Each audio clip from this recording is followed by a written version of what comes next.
नमस्कार दोस्तों। कहानियों की श्रृंखला में आज हम मुंशी प्रेमचंद द्वारा लिखी कहानी सुहाग का शव सुनेंगे। दोस्तों, अगर आपको मेरे द्वारा सुनाई गई कहानियाँ पसंद आती हैं तो मेरा आपसे अनुरोध है कि मेरे चैनल को सब्सक्राइब करें, लाइक करें, साथ ही शेयर भी करें। और अगर मेरे चैनल पर नए हैं तो नीचे दी गई बेल आइकन को प्रेस जरूर करें। आइए सुनते हैं सुहाग का शव। स्वर राखी पांडे। मध्य प्रदेश के एक पहाड़ी गांव में एक छोटे से घर की छत पर एक युवक मानो संध्या की निस्तब्धता में लीन बैठा था। सामने चंद्रमा के मलिन प्रकाश में उदी पर्वतमालाएं अनंत के स्वप्न की भांति गंभीर, रहस्यमय, संगीतमय, मनोहर मालूम होती थी। उन पहाड़ियों के नीचे जलधारा की एक रौप्य रेखा ऐसी मालूम होती थी मानो उन पर्वतों का समस्त संगीत, समस्त गंभीर्य, संपूर्ण रहस्य इसी उज्जवल प्रवाह में लीन हो गया हो। युवक की वेशभूषा से प्रकट होता था कि उसकी दशा बहुत संपन्न नहीं है। हाँ, उसके मुख से तेज और मनस्विता झलक रही थी। उसकी आंखों पर ऐनक न थी, न मूछें मुड़ी हुई थी, न बाल संवरे हुए थे, कलाई पर घड़ी न थी, यहाँ तक कि कोट के जेब में फाउंटेन पेन भी न था। या तो वह सिद्धांतों का प्रेमी था या आडंबरों का शत्रु। युवक विचारों में मौन उसी पर्वतमाला की ओर देख रहा था कि सहसा बादल की गरज से भयंकर ध्वनि सुनाई दी। नदी का मधुर गान उस भीषण नाद में डूब गया। ऐसा मालूम हुआ मानो उस भयंकर नाद ने पर्वतों को भी हिला दिया है। मानो पर्वतों में कोई घोर संग्राम छिड़ गया है। यह रेलगाड़ी थी जो नदी पर बने हुए पुल से चली आ रही थी। एक युवती कमरे से निकलकर छत पर आई और बोली, आज अभी से गाड़ी आ गई? इसे भी आज ही बैर निभाना था। युवक ने युवती का हाथ पकड़कर कहा, प्रिय, मेरा जी चाहता है कहीं न जाऊं। मैंने निश्चय कर लिया है। मैंने तुम्हारी खातिर से हामी भर ली थी, पर अब जाने की इच्छा नहीं होती। 3 साल कैसे कटेंगे? युवती ने कातर स्वर में कहा, 3 साल के वियोग के बाद फिर तो जीवन पर्यंत कोई बाधा न खड़ी होगी। एक बार जो निश्चय कर लिया उसे पूरा ही कर डालो। अनंत सुख की आशा में मैं सारे कष्ट झेल लूंगी। यह कहते हुए युवती जलपान लाने के बहाने से फिर भीतर चली गई। आंसुओं का आवेग उसके काबू से बाहर हो गया। इन दोनों प्राणियों के वैवाहिक जीवन की यह पहली ही वर्षगांठ थी। आंसुओं का आवेग उसके काबू से बाहर हो गया। इन दोनों प्राणियों के वैवाहिक जीवन की यह पहली ही वर्षगांठ थी। युवक बंबई विश्वविद्यालय से एमए की उपाधि लेकर नागपुर के एक कॉलेज में अध्यापक था। नवीन युग की नई नई वैवाहिक और सामाजिक क्रांतियों ने उसे लेश मात्र भी विचलित न किया था। पुरानी प्रथाओं से ऐसी प्रगाढ़ ममता कदाचित वृद्धजनों को भी कम होगी। प्रोफेसर हो जाने के बाद उसके माता पिता ने इस बालिका से उसका विवाह कर दिया था। प्रथा अनुसार ही उस आंख मिचौनी के खेल में उन्हें प्रेम का रत्न मिल गया। केवल छुट्टियों में यहाँ पहली गाड़ी आज से आता और आखिरी गाड़ी से जाता। ये 2-4 दिन मीठे स्वप्न के समान कट जाते थे। दोनों बालकों की भांति रो रोकर विदा होते। इसी कोठे पर खड़ी होकर वह उसको देखा करती जब तक निर्दयी पहाड़ियां उसे आड़ में न कर लेती। पर अभी साल भी न गुजरने पाया था कि वियोग ने अपना षड्यंत्र रचना शुरू कर दिया। केशव को विदेश जाकर शिक्षा पूरी करने के लिए एक वृत्ति मिल गई। मित्रों ने बधाइयाँ दी। किसके ऐसे भाग्य हैं जिसे बिना मांगे सौभाग्य निर्माण का ऐसा अवसर प्राप्त हो। केशव बहुत प्रसन्न था। वह इसी दुविधा में पड़ा हुआ घर आया। माता पिता और अन्य संबंधियों ने इस यात्रा का घोर विरोध किया। नगर में जितनी बधाइयाँ मिली थीं, यहाँ उससे कहीं अधिक बाधाएं मिली। किंतु सुभद्रा की उच्चाकांक्षाओं की सीमा न थी। वह कदाचित केशव को इंद्रासन पर बैठा हुआ देखना चाहती थी। उसके सामने तब भी वही पति सेवा का आदर्श होता था। वह तब भी उसके सिर में तेल डालेगी, उसकी धोती छाटेगी, उसके पांव दबाएगी और उसके पंखा झलेगी। उपासक की महत्वाकांक्षा उपास्य ही के प्रति होती है। वह उसको सोने का मंदिर बनवाएगा, उसके सिंहासन को रत्नों से सजाएगा, स्वर्ग से पुष्प लाकर भेंट करेगा, पर वह स्वयं वही उपासक रहेगा। जटा के स्थान पर मुकुट या कौपीन की जगह पीतांबर की लालसा उसे कभी नहीं सताती। सुभद्रा ने उस वक्त तक दम न लिया जब तक केशव ने विलायत जाने का वादा न कर लिया। माता पिता ने उसे कलंकिनी और ना जाने क्या क्या कहा, पर अंत में सहमत हो गए। सब तैयारियां हो गईं। स्टेशन समीप ही था। यहाँ गाड़ी देर तक खड़ी रहती थी। स्टेशनों के समीपस्थ गांव के निवासियों के लिए गाड़ी का आना शत्रु का धावा नहीं, मित्र का पदार्पण था। गाड़ी आ गई। सुभद्रा जलपान बनाकर पति का हाथ धुलाने आई थी।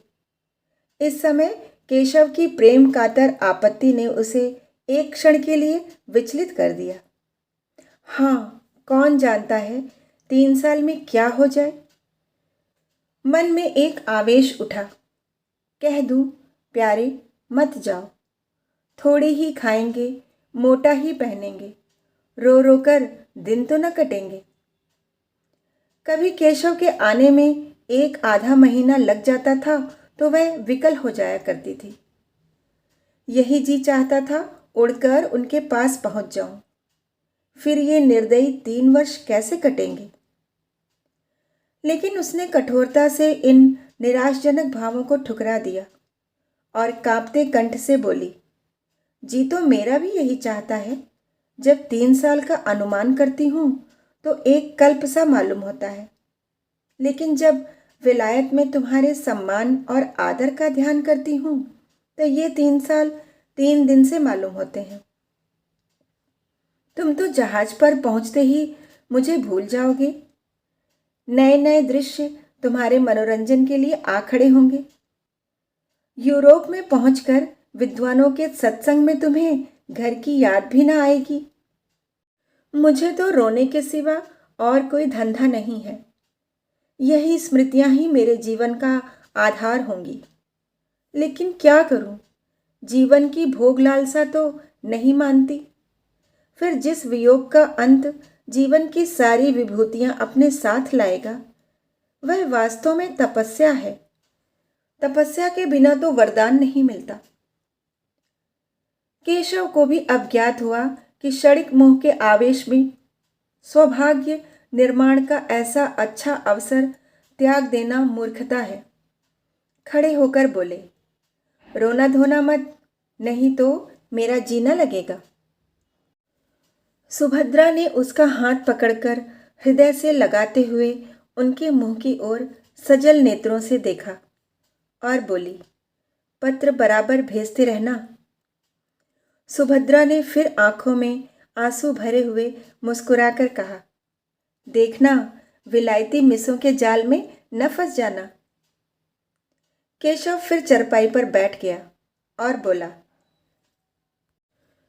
तुम्हें यह संदेह है तो लो, मैं जाऊंगा ही नहीं। सुभद्रा ने उसके गले में बाहें डालकर विश्वासपूर्ण दृष्टि से देखा और बोली, मैं दिल लगी कर रही थी। अगर इंद्रलोक की अप्सरा भी आ जाए तो आंख उठाकर न देखो। ब्रह्मा ने ऐसी दूसरी सृष्टि ही नहीं की। बीच में कोई छुट्टी मिले तो एक बार चले आना। नहीं प्रिय, बीच में शायद छुट्टी ना मिलेगी, मगर जो मैंने सुना कि तुम रो रो कर घुली जाती हो, दाना पानी छोड़ दिया है, तो अवश्य मैं चला आऊँगा। ये फूल जरा भी कुम्हलाने न पाए। दोनों गले मिलकर विदा हो गए। बाहर संबंधियों और मित्रों का एक समूह खड़ा था। केशव ने बड़ों के चरण छुए, छोटों को गले लगाया और स्टेशन की ओर चले। मित्रगण स्टेशन तक पहुंचाने गए। एक क्षण में गाड़ी यात्री को लेकर चल दी। उधर केशव गाड़ी में बैठा हुआ पहाड़ियों की बहार देख रहा था। इधर सुभद्रा भूमि पर पड़ी सिसकियां भर रही थी। दिन गुजरने लगे, उसी तरह जैसे बीमारी के दिन कटते हैं। दिन पहाड़, रात काली बला।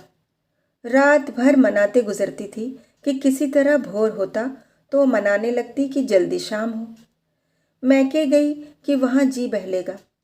10-5 दिन परिवर्तन का कुछ असर हुआ, फिर उनसे भी बुरी दशा हुई। भागकर ससुराल चली आई। रोगी करवट बदलकर आराम का अनुभव करता है। पहले 5-6 महीनों तक तो केशव के पत्र 15वें दिन बराबर मिलते रहे। उसमें वियोग के दुख कम, नए नए दृश्यों का वर्णन अधिक होता था। पर सुभद्रा संतुष्ट थी।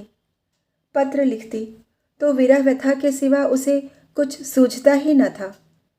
कभी कभी जब जी बेचैन हो जाता तो पछताती कि व्यर्थ जाने दिया। कहीं एक दिन मर जाऊं तो उनके दर्शन भी ना हो। लेकिन 6ठे महीने से पत्रों में भी विलंब होने लगा। कई महीने तक तो महीने में एक पत्र आता रहा, फिर वह भी बंद हो गया। सुभद्रा के 4-6 पत्र पहुंच जाते तो एक पत्र आ जाता, वह भी बेदली से लिखा हुआ, काम की अधिकता और समय के अभाव के रोने से भरा हुआ। एक वाक्य भी ऐसा नहीं जिससे हृदय को शांति हो, जो टपकते हुए दिल पर मरहम रखे। हाँ, आदि से अंत तक प्रिय शब्द का नाम नहीं। सुभद्रा अधीर हो उठी। उसने यूरोप यात्रा का निश्चय कर लिया। वह सारे कष्ट सह लेगी, सिर पर जो कुछ पड़ेगी सह लेगी। केशव को आंखों से देखती रहेगी। वह इस बात को उनसे गुप्त रखेगी, उनकी कठिनाइयों को और न बढ़ाएगी। उनसे बोलेगी भी नहीं, केवल उन्हें कभी कभी आंख भरकर देख लेगी। यही उसकी शांति के लिए काफ़ी होगा। उसे क्या मालूम था कि उसका केशव उसका नहीं रहा। वह अब एक दूसरी ही कामिनी के प्रेम का भिखारी है। सुभद्रा कई दिनों तक इस प्रस्ताव को मन में रखे हुए सेती रही। उसे किसी प्रकार की शंका न होती थी। समाचार पत्रों के पढ़ते रहने से उसे समुद्री यात्रा का हाल मालूम होता रहता था। एक दिन उसने अपने सास ससुर के सामने अपना निश्चय प्रकट किया। उन लोगों ने बहुत समझाया, रोकने की बहुत चेष्टा की, लेकिन सुभद्रा ने अपना हठ न छोड़ा। आखिर जब लोगों ने देखा कि यह किसी तरह नहीं मानती तो राजी हो गए। मैके वाले समझाकर हार गए। कुछ रुपए उसने स्वयं जमा कर रखे थे, कुछ ससुराल में मिले। माँ बाप ने भी मदद की। रास्ते के खर्च की चिंता न रही। इंग्लैंड पहुंचकर वह क्या करेगी, इसका अभी उसने कुछ निश्चय न किया। इतना जानती थी कि परिश्रम करने वाले को रोटियां की कहीं कमी नहीं रहती। विदा होते समय सास और ससुर दोनों स्टेशन तक आए। जब गाड़ी ने सीटी दी तो सुभद्रा ने हाथ जोड़कर कहा, मेरे जाने का समाचार वहां न लिखिएगा, नहीं तो उन्हें चिंता होगी और पढ़ने में उनका जीना लगेगा। ससुर ने आश्वासन दिया। गाड़ी चल दी। लंदन के उस हिस्से में जहां इस समृद्धि के समय में भी दरिद्रता का राज्य है, ऊपर के एक छोटे से कमरे में सुभद्रा एक कुर्सी पर बैठी है। उसे यहाँ आए आज 1 महीना हो गया है। यात्रा के पहले उसके मन में जितनी शंकाएं थी, सभी शांत होती जा रही हैं। बम्बई बंदर में जहाज पर जगह पाने का प्रश्न बड़ी आसानी से हल हो गया। वह अकेली औरत न थी जो यूरोप जा रही हो। 5-6 स्त्रियां और भी उसी जहाज से जा रही थीं। सुभद्रा को न जगह मिलने में कोई कठिनाई हुई न मार्ग में। यहाँ पहुंचकर और स्त्रियों से संग छूट गया। कोई किसी विद्यालय में चली गई, 2-3 अपने पतियों के पास चली गई। जो यहाँ पहले आ गए थे, सुभद्रा ने इस मोहल्ले में एक कमरा ले लिया। जीविका का प्रश्न भी उसके लिए बहुत कठिन न रहा। जिन महिलाओं के साथ वह आई थी उनमें कई उच्च अधिकारियों की पत्नी थी। कई अच्छे अच्छे अंग्रेज घरानों से उनका परिचय था। सुभद्रा को 2 महिलाओं को भारतीय संगीत और हिंदी भाषा सिखाने का काम मिल गया। सुभद्रा ने इस मोहल्ले में एक कमरा ले लिया। जीविका का प्रश्न भी उसके लिए बहुत कठिन न रहा। जिन महिलाओं के साथ वह आई थी उनमें कई उच्च अधिकारियों की पत्नियां थीं। कई अच्छे अच्छे अंग्रेज घरानों से उनका परिचय था। सुभद्रा को 2 महिलाओं को भारतीय संगीत और हिंदी भाषा सिखाने का काम मिल गया। शेष समय में वह कई भारतीय महिलाओं के कपड़े सीने का काम कर लेती है। केशव का निवास स्थान यहाँ से निकट है, इसलिए सुभद्रा ने इस मोहल्ले को पसंद किया है। कल केशव उसे दिखाई दिया था। ओह, उन्हें बस से उतरते देखकर उसका चित्त कितना आतुर हो उठा था। बस यही मन में आता था कि दौड़कर उनके गले से लिपट जाए और पूछे, क्यों जी, तुम यहाँ आते ही बदल गए? याद है तुमने चलते समय क्या क्या वादा किया था? उसने बड़ी मुश्किल से अपने को रोका था। तब से इस वक्त तक उसे मानो नशा सा छाया हुआ है। वह उनके इतने समीप है, चाहे रोज उन्हें देख सकती है, उनकी बातें सुन सकती है, हाँ, स्पर्श तक कर सकती है। अब यह उससे भागकर कहाँ जाएंगे? उनके पत्रों की अब उसे क्या चिंता है? कुछ दिनों के बाद संभव है वह उनसे होटल के नौकरों से जो चाहे पूछ सकती है। संध्या हो गई थी। धुएं में बिजली की लालटेनें रोती आंखें की भांति ज्योतिहीन सी हो रही थी। गली में स्त्री पुरुष सैर करने जा रहे थे। सुभद्रा सोचने लगी, इन लोगों को आमोद से कितना प्रेम है। मानो किसी को चिंता ही नहीं, मानो सभी संपन्न हैं। जब ही ये लोग इतने एकाग्र होकर सब काम कर सकते हैं। जिस समय जो काम करने हैं जी जान से करते हैं। खेलने की उमंग है तो काम करने की भी उमंग है। और एक हम हैं कि न हंसते हैं न रोते हैं, मानो मौन बैठे रहते हैं। स्फूर्ति का कहीं नाम नहीं। काम तो सारे दिन करते हैं, भोजन करने की फुर्सत भी नहीं मिलती। पर वास्तव में चौथाई समय भी काम में नहीं लगते, केवल काम करने का बहाना करते हैं। मालूम होता है जाति प्राण शून्य हो गई है। सहसा उसने केशव को जाते देखा। हाँ, केशव ही था। कुर्सी से उठकर बरामदे में चली आई। प्रबल इच्छा हुई कि जाकर उनके गले से लिपट जाए। उसने अगर अपराध किया है तो उन्हीं के कारण तो। यदि वह बराबर पत्र लिखते जाते तो वह क्यों आती? लेकिन केशव के साथ यह युवती कौन है? अरे, केशव उसका हाथ पकड़े हुए है। दोनों मुस्कुरा मुस्कुरा कर बातें करते चले जाते हैं। यह युवती कौन है? सुभद्रा ने ध्यान से देखा। युवती का रंग सांवला था। वह भारतीय बालिका थी। उसका पहनावा भारतीय था। इससे ज्यादा सुभद्रा को और कुछ न दिखाई दिया। उसने तुरंत जूते पहने, द्वार बंद किया और एक क्षण में गली में आ पहुंची। केशव अब दिखाई न देता था, पर वह जिधर गया था उधर ही वह बड़ी तेजी से लपकी चली जाती थी। वह युवती कौन है? वह इन दोनों की बातें सुनना चाहती थी, उस युवती को देखना चाहती थी।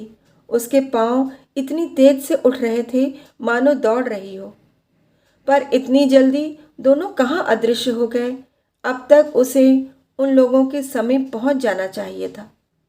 शायद दोनों किसी बस पर जा बैठे। अब वह गली समाप्त करके एक चौड़ी सड़क पर आ पहुंची थी। दोनों तरफ बड़ी बड़ी जगमगाती हुई दुकानें थीं, जिनमें संसार की विभूतियां गर्व से फूल उठी थीं। कदम कदम पर होटल और रेस्टोरेंट थे। सुभद्रा दोनों ओर नेत्रों से ताकती, पग पग पर भ्रांति के कारण मचलती कितनी दूर निकल गई, कुछ खबर नहीं। फिर उसने सोचा, यूं कहाँ तक चली जाऊंगी, कौन जाने किधर गए। चलकर फिर अपने बरामदे से देखूं, आखिर इधर से गए हैं तो इधर से लौटेंगे भी। यह ख्याल आते ही वह घूम पड़ी और उसी तरह दौड़ती हुई अपने स्थान की ओर चली। जब वहां पहुंची तो 12 बज गए थे और इतनी देर उसे चलते ही गुजरा। एक क्षण भी उसने कहीं विश्राम नहीं किया। वह ऊपर पहुंची तो गृह स्वामिनी ने कहा, तुम्हारे लिए बड़ी देर से भोजन रखा हुआ है। सुभद्रा ने भोजन अपने कमरे में मंगा लिया, पर खाने की सुध किसे थी। वह उसी बरामदे में उसी तरफ टकटकी लगाए खड़ी थी जिधर से केशव गया। 1 बज गया, 2 बजा, फिर भी केशव नहीं लौटा। उसने मन में कहा, वह किसी दूसरे मार्ग से चले गए। मेरा यहाँ खड़ा रहना व्यर्थ है, चलूं, सो जाऊं। लेकिन फिर ख्याल आ गया, कहीं आ ना रहे हों। मालूम नहीं उसे कब नींद आ गई। दूसरे दिन प्रातःकाल सुभद्रा अपने काम पर जाने को तैयार हो रही थी कि एक युवती साड़ी पहने आकर खड़ी हो गई और मुस्कुराकर बोली, क्षमा कीजिएगा, मैंने बहुत सवेरे आपको कष्ट दिया। आप तो कहीं जाने को तैयार मालूम होती हैं। सुभद्रा ने एक कुर्सी बढ़ाते हुए कहा, हाँ, एक काम से बाहर जा रही थी। मैं आपकी क्या सेवा कर सकती हूँ? यह कहते हुए सुभद्रा ने युवती को सिर से पांव तक उसी आलोचनात्मक दृष्टि से देखा जिससे स्त्रियां ही देख सकती हैं। सौंदर्य की किसी परिभाषा से भी उसे सुंदरी न कहा जा सकता था। उसका रंग सांवला, मुंह कुछ चौड़ा, नाक कुछ चिपटी, कद भी छोटा और शरीर भी कुछ स्थूल था।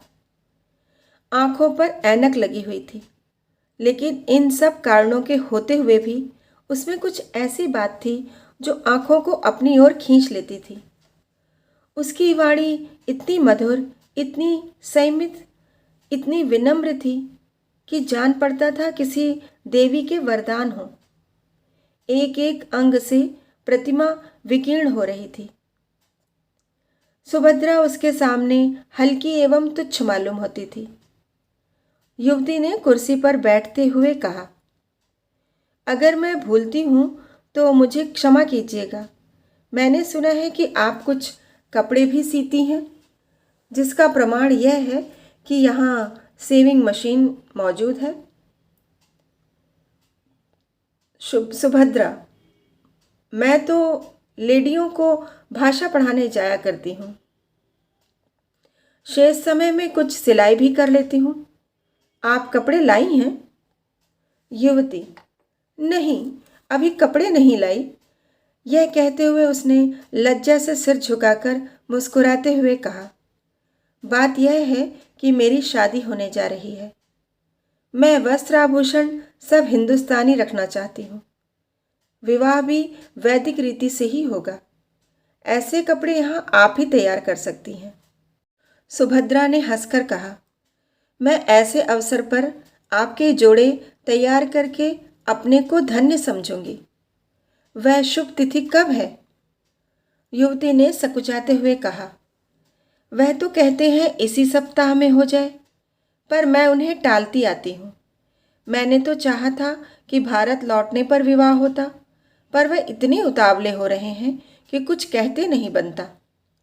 अभी तो मैंने यही कहकर टाला है कि मेरे कपड़े सिल रहे हैं।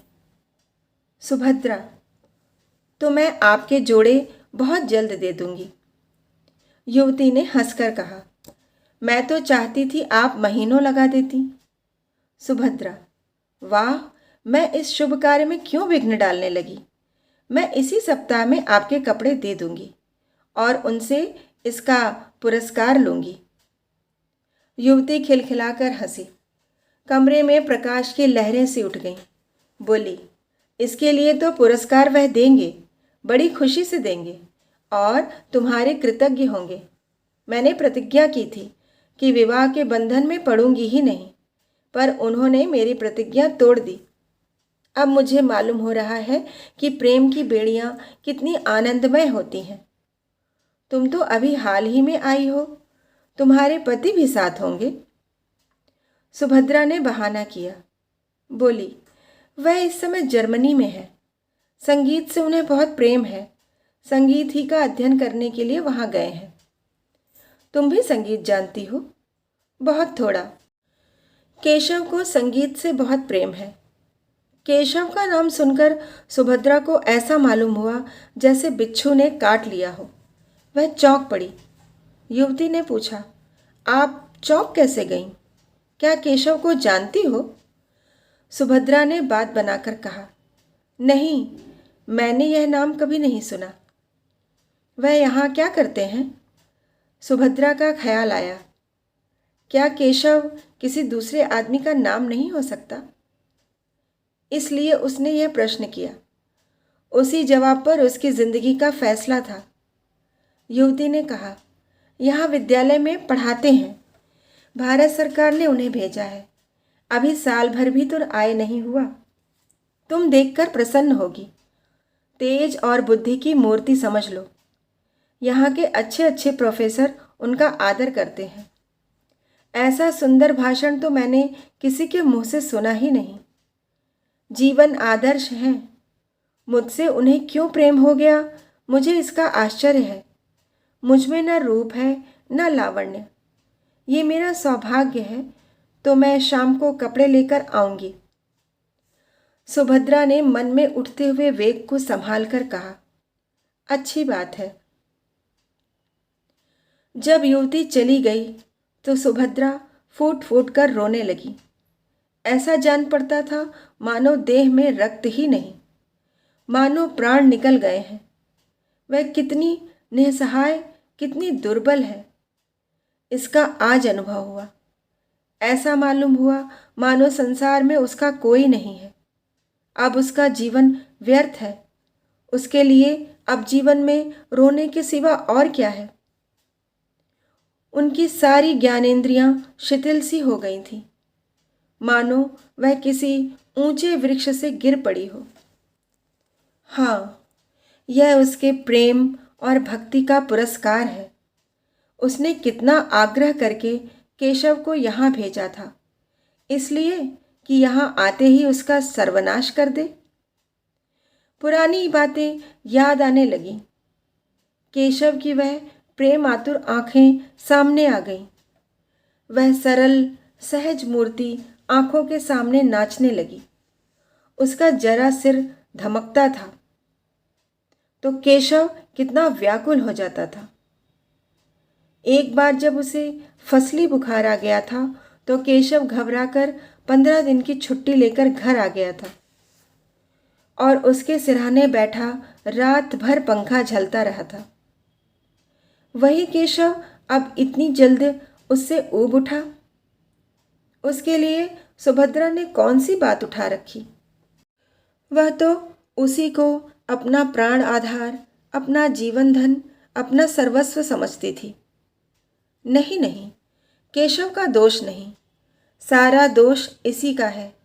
इसी ने अपनी मधुर बातों से उन्हें वशीभूत कर लिया है। इसकी विद्या, बुद्धि और वाक्पटुता ही ने उनके हृदय पर विजय पाई है। हाय, उसने कितनी बार केशव से कहा था, मुझे भी पढ़ाया करो, लेकिन उन्होंने हमेशा यही जवाब दिया, तुम जैसी हो मुझे वैसी ही पसंद हो। मैं तुम्हारी स्वाभाविक सरलता को पढ़ा पढ़ा कर मिटाना नहीं चाहता।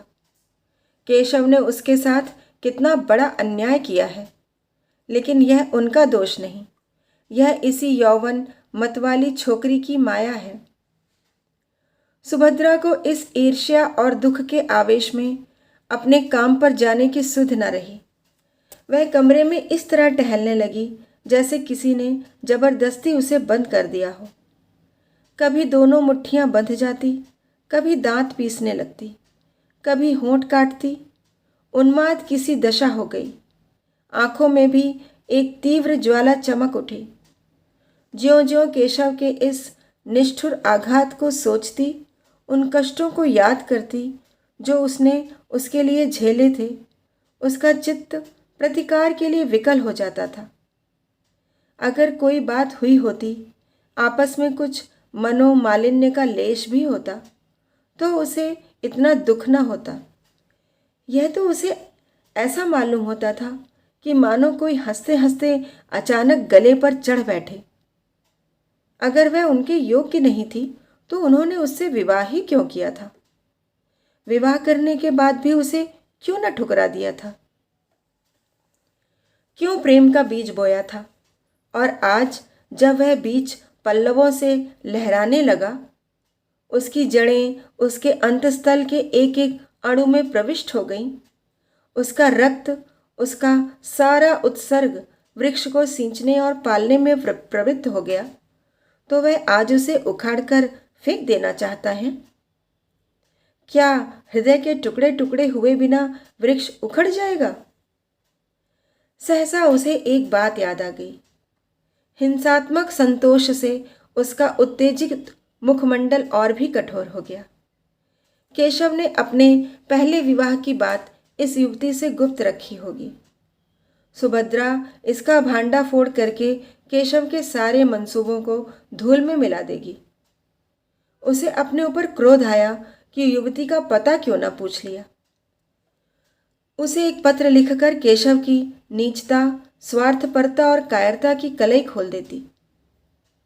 उसके पांडित्य, प्रतिभा और प्रतिष्ठा को धूल में मिला देती। खैर, संध्या समय तो वह कपड़े लेकर आएगी ही। उस समय उससे सारा कच्चा चिट्ठा बयान कर दूंगी। सुभद्रा दिन भर युवती का इंतजार करती रही। कभी बरामदे में आकर इधर उधर निगाह दौड़ाती, कभी सड़क पर देखती, पर उसका कहीं पता न था। मन में झुंझलाती थी कि उसने क्यों उसी वक्त सारा वृतांत न कह सुनाया। केशव का पता उसे मालूम था। उस मकान और गली का नंबर तक याद था जहाँ से वह उसे पत्र लिखा करता था। ज्यों-ज्यों दिन ढलने लगा और युवती के आने में विलंब होने लगा, उसके मन में एक तरंगी से उठने लगी कि जाकर केशव को फटकारे, उसका सारा नशा उतार दे। कहे, तुम इतने भयंकर हिंसक हो, इतने महान धूर्त हो, यह मुझे मालूम न था। तुम यही विद्या सीखने यहाँ आए थे? तुम्हारे पांडित्य का यही फल है? तुम एक अबला को, जिसने तुम्हारे ऊपर अपना सर्वस्व अर्पण कर दिया, यूं छल सकते हो? तुम में क्या मनुष्यता नाम को भी नहीं रह गई? आखिर तुमने मेरे लिए क्या सोचा है? मैं सारी जिंदगी तुम्हारे नाम को रोती रहूं? लेकिन अभिमान हर बार उसके पैरों को रोक लेता। नहीं, जिसने उसके साथ ऐसा कपट किया है, उसका इतना अपमान किया है, उसके पास वह न जाएगी। वह उसे देखकर अपने आंसुओं को रोक सकेगी या नहीं, उसमें यह संदेह था। और केशव के सामने वह रोना नहीं चाहती थी। अगर केशव उससे घृणा करता है तो वह भी केशव से घृणा करेगी। संध्या भी हो गई पर युवती न आई। बत्तियां भी जली पर उसका पता नहीं। एकाएक उसे अपने कमरे के द्वार पर किसी के आने की आहट मालूम हुई। वह कूद कर बाहर निकल आई।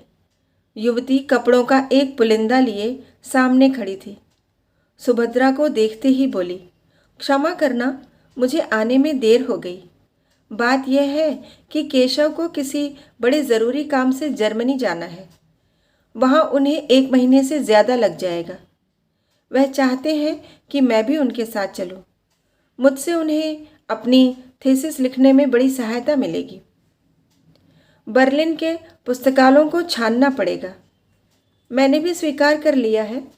केशव की इच्छा है कि जर्मनी जाने से पहले हमारा विवाह हो जाए। कल संध्या समय संस्कार हो जाएगा।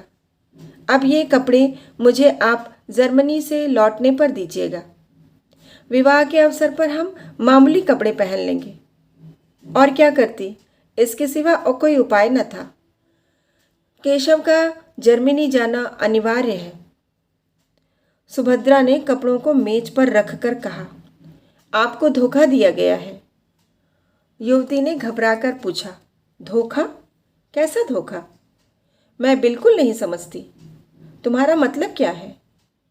सुभद्रा ने संकोच के आवरण को हटाने की चेष्टा करते हुए कहा, केशव तुम्हें धोखा देकर तुमसे विवाह करना चाहता है। केशव ऐसा आदमी नहीं है जो किसी को धोखा दे। क्या तुम केशव को जानती हो? केशव ने तुमसे अपने विषय में सब कुछ कह दिया है? सब कुछ। मेरा तो यही विचार है कि उन्होंने एक बात भी नहीं छिपाई। तुम्हें मालूम है कि उसका विवाह हो चुका है? युवती के मुख ज्योति कुछ मलिन पड़ गई। उसकी गर्दन लज्जा से झुक गई। अटक अटक कर बोली, हाँ, उन्होंने मुझसे यह बात कही थी। सुभद्रा परास्त हो गई। घृणा सूचक नेत्रों से देखती हुई बोली, यह जानते हुए भी कि तुम केशव से विवाह करने पर तैयार हो? युवती ने अभिमान से देखकर कहा, तुमने केशव को देखा है? नहीं, मैंने उन्हें कभी नहीं देखा। फिर उन्हें कैसे जानती हो? मेरे एक मित्र ने मुझसे यह बात कही है। वह केशव को जानता है। अगर तुम एक बार केशव को देख लेती, एक बार उससे बातें कर लेती, तो मुझसे यह प्रश्न न करती। एक नहीं, अगर उन्होंने 100 विवाह किए होते तो मैं इनकार न करती। उन्हें देखकर मैं अपने को बिल्कुल भूल जाती हूँ। अगर उनसे विवाह न करूँ तो फिर मुझे जीवन भर अविवाहित ही रहना पड़ेगा। जिस समय वह मुझसे बातें करने लगते हैं, मुझे ऐसा अनुभव होता है कि मेरी आत्मा पुष्प की भांति खिली जा रही है। मैं उसमें प्रकाश और विकास का प्रत्यक्ष अनुभव करती हूँ। दुनिया चाहे जितना हंसे, चाहे जितनी निंदा करे, मैं केशव को अब नहीं छोड़ सकती। उनका विवाह हो चुका है, वह सत्य है, पर उस स्त्री से उनका मन कभी न मिला। यथार्थ में उनका विवाह अभी नहीं हुआ। वह कोई साधारण अर्धशिक्षिता बालिका है। तुम ही सोचो, केशव जैसा विद्वान, उदारचेता, मनस्वी पुरुष ऐसी बालिका के साथ कैसे प्रसन्न रह सकता है? तुम्हें कल मेरे विवाह में चलना पड़ेगा। सुभद्रा का चेहरा तमतमाया जा रहा था। केशव ने उसे इतने काले रंगों में रंगा है, यह सोचकर उसका रक्त खौल रहा था। जी में आता था इसी क्षण इसको धुतकार दूं, लेकिन उसके मन में कुछ और ही मंसूबे पैदा होने लगे थे। उसने गंभीर पर उदासीनता के भाव से पूछा, केशव ने कुछ उस स्त्री के विषय में नहीं कहा? युवती ने तत्परता से कहा, घर पहुंचने पर वह उससे केवल यही कह देंगे कि हम और तुम अब स्त्री और पुरुष नहीं रह सकते। उसके भरण पोषण का वह उसके इच्छा अनुसार प्रबंध कर देंगे। इसके सिवा वह और क्या कर सकते हैं? हिंदू नीति में पति पत्नी में विच्छेद नहीं हो सकता, पर केवल स्त्री को पूर्ण रीति से स्वाधीन कर देने के विचार से वह ईसाई या मुसलमान होने पर भी तैयार है। वह तो अभी उसे इसी आशा का एक पत्र लिखने जा रहे थे, पर मैंने ही रोक लिया। मुझे उस अभागिनी पर बड़ी दया आती है। मैं तो यहाँ तक तैयार हूँ कि अगर उसकी इच्छा हो तो वह भी हमारे साथ रहे। मैं उसे अपनी बहन समझूंगी, किंतु केशव इससे सहमत नहीं होते। सुभद्रा ने व्यंग से कहा, रोटी कपड़ा देने को तैयार ही है, स्त्री को इसके सिवा और क्या चाहिए? युवती ने व्यंग की कुछ परवाह न करके कहा, तो मुझे लौटने पर कपड़े तैयार मिलेंगे ना? सुभद्रा: हाँ, मिल जाएंगे। युवती: कल तुम संध्या समय आओगी? सुभद्रा: नहीं, खेद है, अवकाश नहीं है। युवती ने कुछ न कहा, चली गई। सुभद्रा कितना ही चाहती थी कि समस्या पर शांतचित्त होकर विचार करे, पर हृदय में मानो ज्वाला सी दहक रही थी। केशव के लिए वह अपने प्राणों का कोई मूल्य नहीं समझी थी। वही केशव उसे पैरों से ठुकरा रहा है। वह आघात इतना आकस्मिक, इतना कठोर था कि उसकी चेतना की सारी कोमलता मूर्छित हो गई। उसके एक एक अणु प्रतिकार के लिए तड़पने लगे। अगर यही समस्या इसके विपरीत होती तो क्या सुभद्रा की गर्दन पर छुरी न फिर गई होती? केशव उसके खून का प्यासा न हो जाता? क्या पुरुष हो जाने से ही सभी बातें क्षम्य और स्त्री हो जाने से सभी बातें अक्षम्य हो जाती हैं? नहीं, इस निर्णय को सुभद्रा की विद्रोही आत्मा इस समय स्वीकार नहीं कर सकती।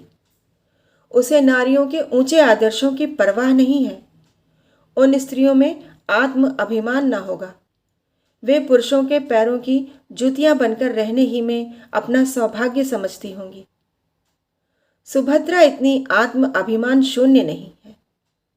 वह अपने जीते जी यह नहीं देख सकती थी कि उसका पति उसके जीवन का सर्वनाश करके चैन की बंसी बजाए।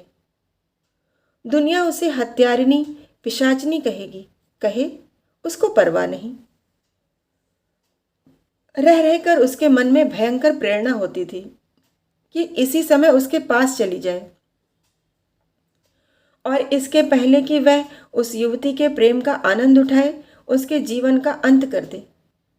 वह केशव की निष्ठुरता को याद करके अपने मन को उत्तेजित करती थी, अपने को धिक्कार कर नारी सुलभ शंकाओं को दूर करती थी। क्या वह इतनी दुर्बल है? क्या उसमें इतना साहस भी नहीं है? इस वक्त यदि कोई दुष्ट उसके कमरे में घुस आए और उसके सतीत्व का अपहरण करना चाहे तो क्या वह उसका प्रतिकार न करेगी? आखिर आत्मरक्षा ही के लिए तो उसने यह पिस्तौल ले रखी है। केशव ने उसके सत्य का अपहरण ही तो किया है। उसका प्रेम दर्शन केवल प्रवंचना थी। वह केवल अपनी वासनाओं की तृप्ति के लिए सुभद्रा के साथ प्रेम स्वांग भरता था। फिर उसका वध करना क्या सुभद्रा का कर्तव्य नहीं? इस अंतिम कल्पना से सुभद्रा को वह उत्तेजना मिल गई जो उसके भयंकर संकल्प को पूरा करने के लिए आवश्यक थी। यही वह अवस्था है जब स्त्री पुरुष के खून की प्यासी हो जाती है। उसने खूंटी पर लटकती हुई पिस्तौल उतार ली और ध्यान से देखने लगी, मानो उसे कभी देखा न हो। कल संध्या समय जब आर्य मंदिर में केशव और उसकी प्रेमिका एक दूसरे के सम्मुख बैठे हुए होंगे, उसी समय वह इस गोली से केशव की प्रेम लीलाओं का अंत कर देगी। दूसरी गोली अपनी छाती में मार लेगी। क्या वह रो रो कर अपना अधम जीवन काटेगी? संध्या का समय था। आर्य मंदिर के आंगन में वर और वधू इष्ट मित्रों के साथ बैठे हुए थे। विवाह का संस्कार हो रहा था। उसी समय सुभद्रा पहुंची और बरामदे में आकर एक खंभे की आड़ में इस भांति खड़ी हो गई कि केशव का मुख उसके सामने था। उसकी आंखों में वह दृश्य खिंच गया जब आज से 3 साल पहले उसने इसी भांति केशव को मंडप में बैठे हुए आड़ से देखा था। तब उसका हृदय कितना उच्छ्वासित हो रहा था, अंतस्थल में गुदगुदी सी हो रही थी। कितना अपार अनुराग था, कितनी असीम अभिलाषाएं थीं, मानो जीवन प्रभात का उदय हो रहा हो। जीवन मधुर संगीत की भांति सुखद था, भविष्य उषा स्वप्न की भांति सुंदर। क्या यह वही केशव है? सुभद्रा को ऐसा भ्रम हुआ मानो यह केशव नहीं है। हाँ, यह केशव नहीं था। यह उसी रूप और उसी नाम का कोई दूसरा मनुष्य था। अब उसकी मुस्कुराहट में, उनके नेत्रों में, उसके शब्दों में, उसके हृदय को आकर्षित करने वाली कोई वस्तु न थी। उसे देखकर वह उसी भांति निस्पंद निश्चल खड़ी थी, मानो कोई अपरिचित व्यक्ति हो। अब तक केशव का सा रूपवान, तेजस्वी, सौम्य, शीलवान पुरुष संसार में न था, पर अब सुभद्रा को ऐसा जान पड़ा कि वहां बैठे हुए युवकों में और उसमें कोई अंतर नहीं है। वह ईर्ष्या अग्नि जिसमें वह जल रही थी, वह हिंसा कल्पना जो उसे वहां तक लाई थी, मानो एकदम शांत हो गई। विरक्त हिंसा से भी अधिक हिंसात्मक होती है। सुभद्रा की हिंसा कल्पना में एक प्रकार का ममत्व था। उसका केशव, उसका प्राण वल्लभ, उसका जीवन सर्वस्व और किसी का नहीं हो सकता। पर अब वह ममत्व नहीं है, वह उसका नहीं है। उसे अब परवाह नहीं, उस पर किसका अधिकार होता है। विवाह संस्कार समाप्त हो गया। मित्रों ने बधाइयाँ दी, सहेलियों ने मंगल गान किया। फिर लोग मेजों पर जा बैठे, दावत होने लगी। रात के 12 बज गए, पर सुभद्रा वहीं पाषाण मूर्ति की भांति खड़ी रही, मानो कोई विचित्र स्वप्न देख रही हो। हाँ, जैसे कोई बस्ती उजड़ गई हो, जैसे कोई संगीत बंद हो गया है, जैसे कोई दीपक बुझ गया है। जब लोग मंदिर से निकले तो वह भी निकली, पर उसे कोई मार्ग न सूझता था। परिचित सड़कें उसे भूली हुई सी जान पड़ने लगी। सारा संसार ही बदल गया था। वह सारी रात सड़कों पर भटकती फिरी, घर का कहीं पता नहीं। सारी दुकानें बंद हो गईं, सड़कों पर सन्नाटा सा छा गया। फिर भी वह अपना घर ढूंढती हुई चली जा रही थी। हाय, क्या इसी भांति उसे जीवन पथ में भी भटकना पड़ेगा? सहसा एक पुलिसमैन ने पुकारा, मैडम, तुम कहाँ जा रही हो? सुभद्रा ने ठिठक कर कहा, कहीं नहीं। तुम्हारा स्थान कहाँ है? मेरा स्थान? हाँ, तुम्हारा स्थान कहाँ है? मैं तुम्हें बड़ी देर से इधर उधर भटकते देख रहा हूँ। किस स्ट्रीट में रहती हो? सुभद्रा को उस स्ट्रीट का नाम तक याद न था। तुम्हें अपने स्ट्रीट का नाम तक याद नहीं? भूल गई, याद नहीं आता। सहसा उसकी दृष्टि सामने के एक साइन बोर्ड की तरफ उठी। ओह, यही तो उसकी स्ट्रीट है। उसने सिर उठाकर इधर उधर देखा। सामने ही उसका डेरा था और इसी गली में अपने ही घर के सामने न जाने कितने देर से वह चक्कर लगा रही थी। अभी प्रातःकाल ही था कि युवती सुभद्रा के कमरे में आ पहुंची। वह उसके कपड़े सी रही थी। उसका सारा तन मन कपड़ों में लगा हुआ था। कोई युवती इतनी एकाग्रचित होकर अपना श्रृंगार भी न करती होगी। न जाने उससे कौन सा पुरस्कार लेना चाहती थी। उसे युवती के आने की खबर न हुई। युवती ने पूछा, तुम कल मंदिर में नहीं आई? सुभद्रा ने सिर उठाकर देखा तो ऐसा जान पड़ा मानो किसी कवि की कोमल कल्पना मूर्तिमयी हो गई है। उसकी उपछवि अनिद्य थी। प्रेम की विभूति रोम रोम से प्रदर्शित हो रही थी। सुभद्रा दौड़कर उसके गले से लिपट गई, जैसे उसकी छोटी बहन आ गई हो, और बोली, हाँ, गई तो थी। मैंने तुम्हें नहीं देखा। हाँ, मैं अलग थी। केशव को देखा? हाँ, देखा। धीरे से क्यों बोली? मैंने कुछ झूठ कहा था? सुभद्रा ने सहृदयता से मुस्कुराकर कहा, मैंने तुम्हारी आंखों से नहीं, अपनी आंखों से देखा। मुझे तो वह तुम्हारे योग्य नहीं जचे। तुम्हें ठग लिया। युवती खिलखिलाकर हंसी और बोली, वाह, मैं समझती हूँ मैंने उन्हें ठगा है। एक बार वस्त्राभूषणों से सजकर अपनी छवि आईने में देखी तो मालूम हो जाएगा। तब क्या मैं कुछ और हो जाऊंगी? अपने कमरे से फर्श, तस्वीरें, गमले आदि निकाल कर देख लो। कमरे की शोभा वही रहती है। युवती ने सिर हिलाकर कहा, ठीक कहती हो, लेकिन आभूषण कहाँ से लाऊं? न जाने अभी कितने दिनों में बनने की नौबत आए। मैं तुम्हें अपने गहने पहना दूंगी। तुम्हारे पास गहने हैं? बहुत। देखो, मैं अभी लाकर तुम्हें पहनाती हूँ। युवती ने मुंह से तो बहुत नहीं नहीं किया, पर मन में प्रसन्न हो रही थी। सुभद्रा ने अपने सारे गहने पहना दिए। अपने पास एक छल्ला भी न रखा। युवती को यह नया अनुभव था। उसे इस रूप में निकलते शर्म तो आती थी, पर उसका रूप चमक उठा था, इसमें संदेह न था। उसने आईने में अपनी सूरत देखी तो उसकी सूरत जगमगा उठी, मानो किसी वियोगिनी को अपने प्रियतम का संवाद मिला हो। मन में गुदगुदी होने लगी। वह इतनी रूपवती है, उसे इसकी कल्पना भी न थी। कहीं केशव इस रूप में उसे देख लेते, वह आकांक्षा उसके मन में उदय हुई, पर कहे कैसे।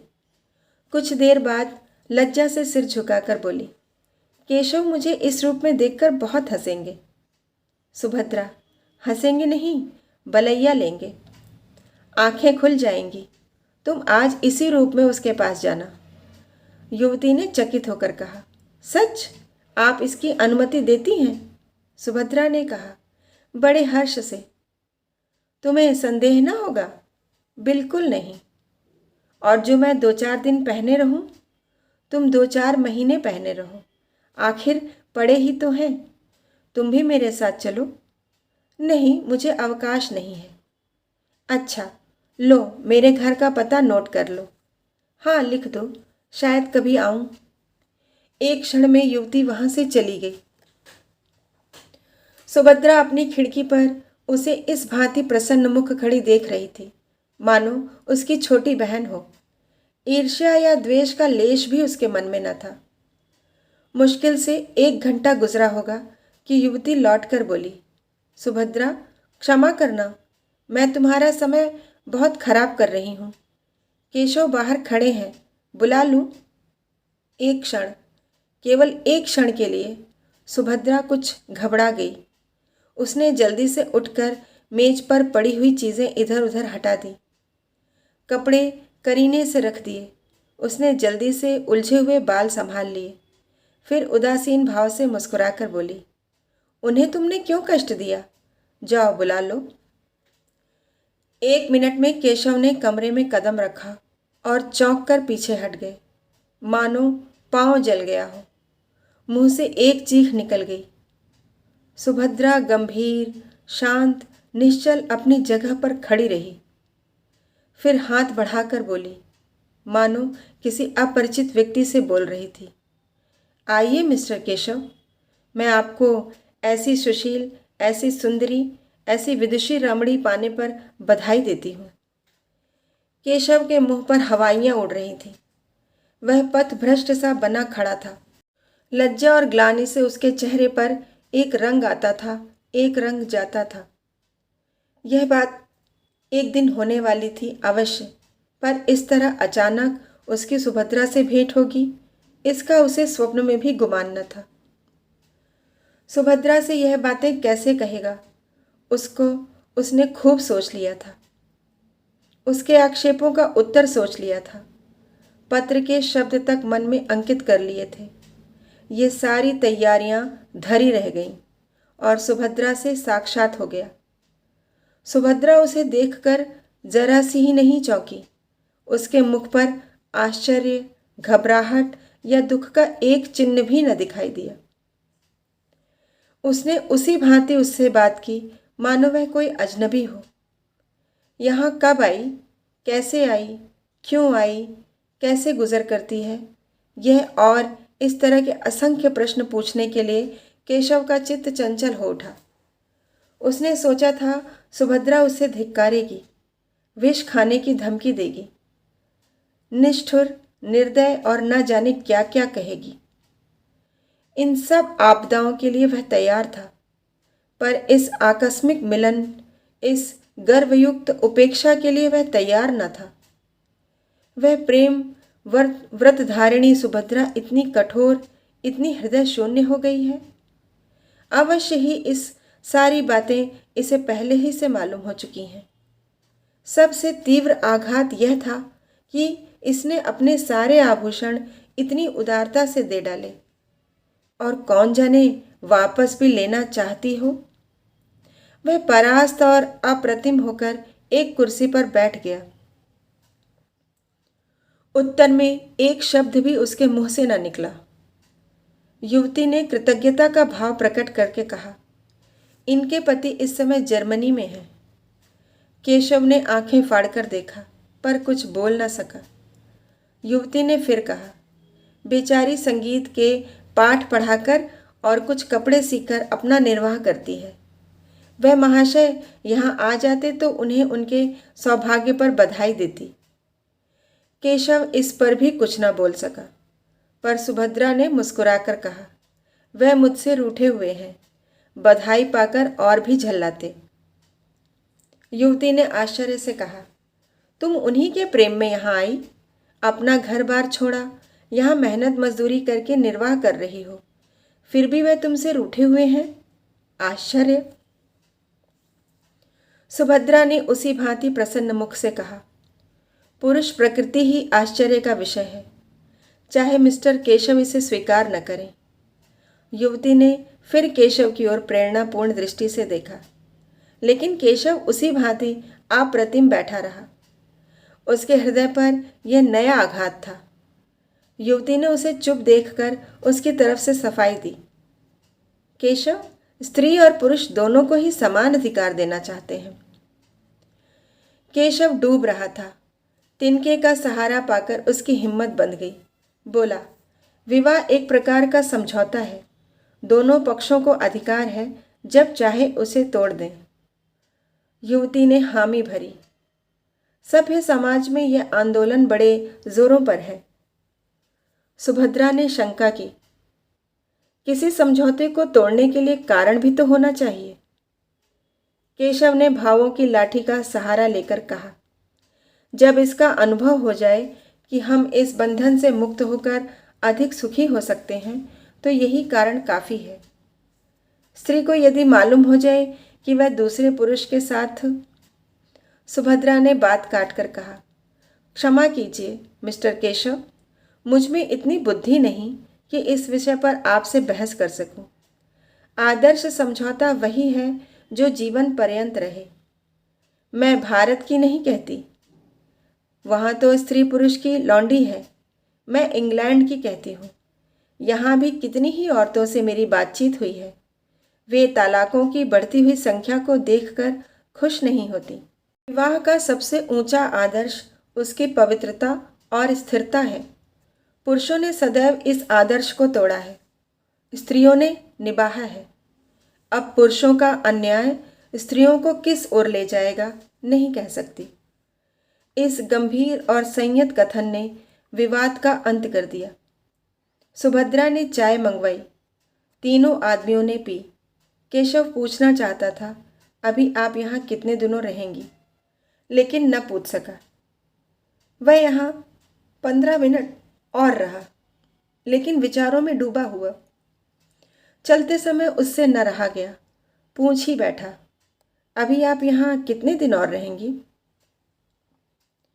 सुभद्रा ने जमीन की ओर ताकते हुए कहा, कह नहीं सकती, कोई ज़रूरत हो तो मुझे याद कीजिएगा। इस आश्वासन के लिए आपको धन्यवाद। केशव सारे दिन बेचैन रहा। सुभद्रा उसकी आंखों में फिरती रही। सुभद्रा की बातें उसके कानों में गूंजती रही। अब उसे इसमें कोई संदेह न था कि उसी के प्रेम में सुभद्रा यहाँ आई थी। सारी परिस्थिति उसकी समझ में आ गई थी। उस भीषण त्याग का अनुमान करके उसके रोए खड़े हो गए। यहाँ सुभद्रा ने क्या क्या कष्ट झेले होंगे, कैसी कैसी यातनाएं सही होंगी, सब उसी के कारण। वह उस पर भार न बनना चाहती थी, इसलिए तो उसने अपने आने की सूचना तक उसे न दी। अगर उसे पहले मालूम होता कि सुभद्रा यहाँ आ गई है, तो कदाचित उसे उस युवती की ओर इतना आकर्षण ही न होता। चौकीदार के सामने चोर को घर में घुसने का साहस नहीं होता। सुभद्रा को देखकर उसकी कर्तव्य चेतना जागृत हो गई। उसके पैरों पर गिरकर उससे क्षमा मांगने के लिए उसका मन अधीर हो उठा। वह उसके मुख से सारा वृतांत सुनेगा। यह मौन उपेक्षा उसके लिए असम्य थी। दिन तो केशव ने किसी तरह काटा, लेकिन ज्यों ही रात के 10 बजे वह सुभद्रा से मिलने चला। युवती ने पूछा, कहाँ जाते हो? केशव ने बूट का लेस बांधते हुए कहा, जरा एक प्रोफेसर से मिलना है।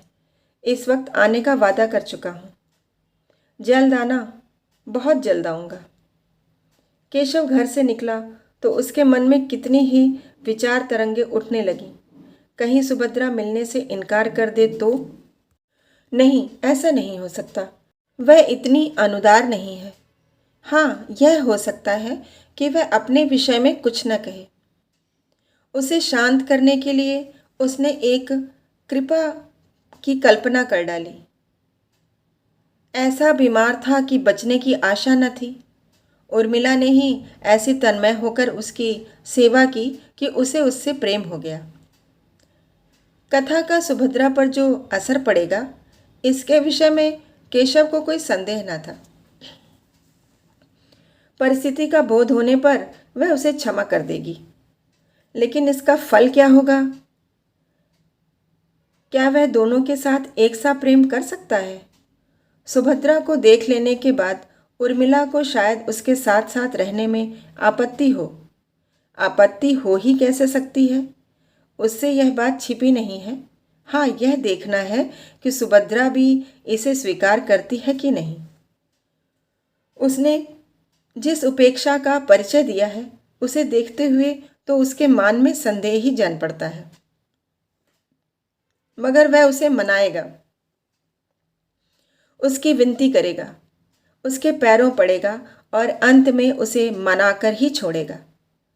सुभद्रा से प्रेम और अनुराग का नया प्रमाण पाकर वह मानो एक कठोर निद्रा से जाग उठा था। उसे अब अनुभव हो रहा था कि सुभद्रा के लिए उसके हृदय में जो स्थान था वह खाली पड़ा हुआ है। उर्मिला उस स्थान पर अपना आधिपत्य नहीं जमा सकती। अब उसे ज्ञात हुआ कि उर्मिला के प्रति उसका प्रेम केवल वह तृष्णा थी जो स्वादयुक्त पदार्थों को देखकर ही उत्पन्न होती है। वह सच्ची क्षुधा न थी। अब फिर उसे सरल सामान्य भोजन की इच्छा हो रही थी। विलासिनी उर्मिला कभी इतना त्याग कर सकती है, इसमें उसे संदेह था। सुभद्रा के घर के निकट पहुंचकर केशव का मन कुछ कातर होने लगा, लेकिन उसने जी कड़ा करके जीने पर कदम रखा और क्षण में सुभद्रा के द्वार पर पहुंचा। लेकिन कमरे का द्वार बंद था, अंदर भी प्रकाश न था। अवश्य ही वह कह गई है, आती ही होगी। तब तक उसने बरामदे में टहलने का निश्चय किया। सहसा मालकिन आती हुई दिखाई दी। केशव ने बढ़कर पूछा, आप बता सकती हैं कि यह महिला कहाँ गई हैं? मालकिन ने उसे सिर से पांव तक देखकर कहा, वह तो आज यहाँ से चली गई। केशव ने हकबकाकर पूछा, चली गई? कहाँ चली गई? यह तो मुझसे कुछ नहीं बताया। कब गई? वह तो दोपहर को ही चली गई। अपना असबाव लेकर गई। असबाव किसके लिए छोड़ जाती? हाँ, एक छोटा सा पैकेट अपनी एक सहेली के लिए छोड़ गई हैं। उस पर मिसेस केशव लिखा हुआ है। मुझसे कहा था कि यदि वह आ भी जाएं तो उन्हें दे देना, नहीं तो डाक से भेज देना। केशव का अपना हृदय इस तरह बैठता हुआ मालूम हुआ जैसे सूर्य का अस्त होना। एक गहरी सांस लेकर बोला, आप मुझे वह पैकेट दिखा सकती हैं? केशव मेरा ही नाम है। मालकिन ने मुस्कुराकर कहा, मिसेस केशव को कोई आपत्ति तो न होगी? तो फिर मैं उन्हें बुला लाऊं? हाँ, उचित तो यही है। बहुत दूर जाना पड़ेगा। केशव कुछ ठिठकता हुआ जीने की ओर चला तो मालकिन ने फिर कहा, मैं समझती हूँ, आप इसे लिए ही जाइए। व्यर्थ आपको क्यों दौड़ाऊं? मगर कल मेरे पास एक रसीद भेज दीजिएगा, शायद उसकी ज़रूरत पड़े। यह कहते हुए उसने एक छोटा सा पैकेट लाकर केशव को दे दिया। केशव पैकेट लेकर इस तरह भागा मानो कोई चोर भागा जा रहा हो। इस पैकेट में क्या है, यह जानने के लिए उसका हृदय व्याकुल हो रहा था। इसे इतना विलंब असम्य था कि अपने स्थान पर जाकर उसे खोले। समीप ही एक पार्क था। वहां जाकर उसने बिजली के प्रकाश में उस पैकेट को खोल डाला। उस समय उसके हाथ कांप रहे थे और हृदय इतने वेग से धड़क रहा था मानो किसी बंधु की बीमारी के समाचार के बाद मिला हो। पैकेट का खुलना था कि केशव की आंखों से आंसुओं की झड़ी लग गई। उसमें एक पीले रंग की साड़ी थी, एक छोटी सी सिंदूर की डिबिया और एक केशव का फोटो चित्र के साथ ही एक लिफाफा भी था। केशव ने उसे खोलकर पढ़ा। उसमें लिखा था, बहन, मैं जाती हूँ। यह मेरे सुहाग का शव है। इसे टेम्स नदी में विसर्जित कर देना। तुम्ही लोगों के हाथों यह संस्कार भी हो जाए तो अच्छा। तुम्हारी सुभद्रा। केशव मरमाहत सा पत्र हाथ में लिए वहीं घास पर लेट गया और फूट फूट कर रोने लगा। कहानी सुनने के लिए बहुत बहुत धन्यवाद। कल फिर मिलेंगे एक नई कहानी के साथ।